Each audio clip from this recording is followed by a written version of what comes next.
Повеќемина се приведени во акција на ОЈО-ГОК и МВР, која денеска е спроведена во Државната платежна агенција.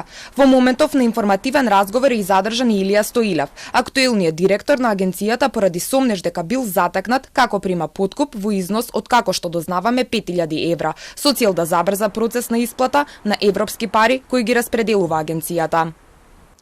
Повеќе лица, меѓу кои и веде директорот на Агенцијата за финансиска поддршка во земјоделството и руралниот развој, попладнево се приведени.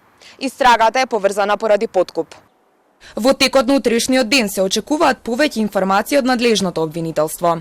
Под раководство на јавен обвинител од ОЈО-ГОК, во моментот истражители од Истражниот центар на ОЈО-ГОК и единици на МВР вршат претреси на повеќе локации низ државата поради основано сомневање за сторени кривични дела од коруптивна природа.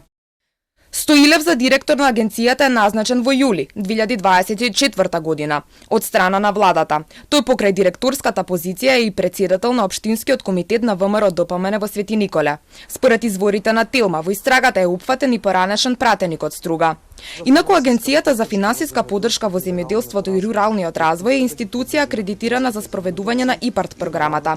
Таа ги прима и обработува апликациите, спроведува контроли и врши исплатата на средствата од европските фондови за рурален развој, во согласност со правилата на Европската унија. Дополнително и владата зема национално учество кое заедно со средствата од Европската унија го формира вкупниот буџет. Според објавената ИПАРТ програма, максималниот придонес од Европската унија за ИПАРТ фондовите за период од 2021 до 2027 година изнесува 97 милиони евра, а ги добиваат корисниците кои се регистрираат за земјоделско стопанисување.